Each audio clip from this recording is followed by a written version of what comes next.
Doctor ortho, अब दर्द भी घुटने टेकेगा।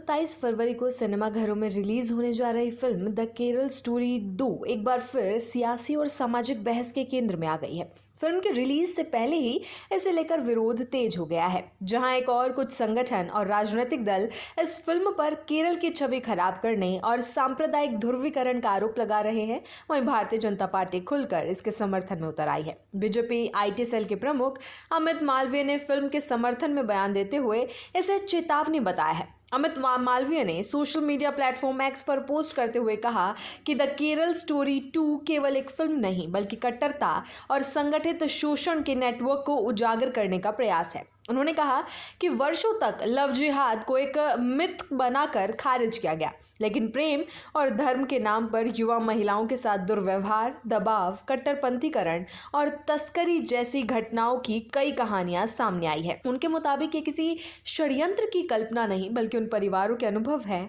जिन्होंने चुपचाप पीड़ा झेली है। मालवीय ने कहा कि इस फिल्म ने उन कहानियों को राष्ट्रीय स्तर पर सामने लाने का प्रयास किया है जिन्हें लंबे समय तक दबाया या नजरअंदाज किया गया।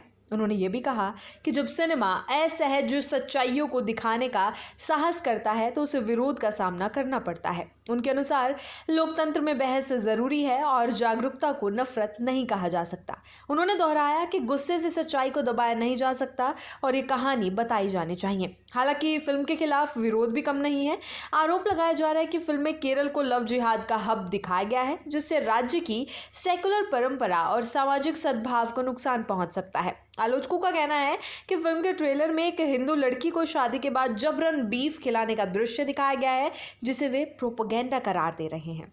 इस दृश्य को लेकर विवाद इतना बढ़ा कि इसे अदालत में भी चुनौती दी गई है। फिल्म के तथ्यों को लेकर भी सवाल उठाए जा रहे हैं। विपक्षी दलों का आरोप है कि ये फिल्म वास्तविकता को बढ़ा चढ़ाकर पेश करती है और राजनीतिक उद्देश्य से बनाई गई है। केरल में सत्तारूढ़ मार्क्सवादी कम्युनिस्ट पार्टी और कांग्रेस के नेतृत्व वाला यूनाइटेड डेमोक्रेटिक फ्रंट दोनों ने इस फिल्म को भाजपा आरएसएस के एजेंडे का हिस्सा बताया है। आरोप है कि आगामी केरल विधानसभा चुनाव से पहले वोटों के ध्रुवीकरण की कोशिश की जा रही है।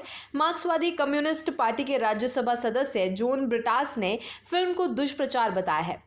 उन्होंने कहा कि इसका उद्देश्य चुनाव से पहले समाज में विभाजन पैदा करना और केरल को बदनाम करना है। ब्रिटास ने फिल्म के प्रोमो में दिखाए गए बीफ वाले दृश्य पर भी आपत्ति जताई और सवाल किया कि क्या भाजपा के स्थानीय नेता वास्तव में बीफ पर प्रतिबंध की मांग करेंगे। उन्होंने हालांकि ये भी कहा कि वो फिल्म पर प्रतिबंध लगाने के पक्ष में नहीं है, लेकिन इसे दुष्प्रचार करार देते हुए तीखी आलोचना की। विवाद के बीच फिल्म के रिलीज पर रोक लगाने की मांग को लेकर हाईकोर्ट में याचिका भी दाखिल की गई है। याचिकाकर्ताओं का कहना है कि फिल्म सामाजिक तनाव को बढ़ा सकती है और इससे राज्य की छवि को नुकसान पहुंच सकता है। अदालत में फिल्म के कुछ दृश्यों और कथित तथ्यों की प्रामाणिकता पर सवाल उठाए गए हैं।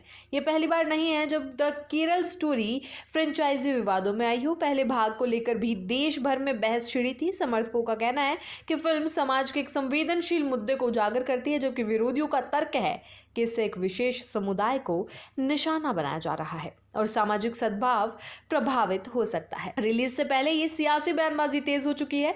एक और बीजेपी से महिलाओं की सुरक्षा और कट्टरता के खिलाफ आवाज बता रही है, तो दूसरी ओर विपक्ष से राजनीतिक ध्रुवीकरण का प्रयास करार दे रहा है। ऐसे में 27 फरवरी को रिलीज होने जा रही द केरल स्टोरी 2 सिर्फ एक फिल्म नहीं बल्कि एक बड़े राजनीतिक और सामाजिक विमर्श का केंद्र बन चुकी है, जिस पर देश भर की नजरें टिकी हुई हैं।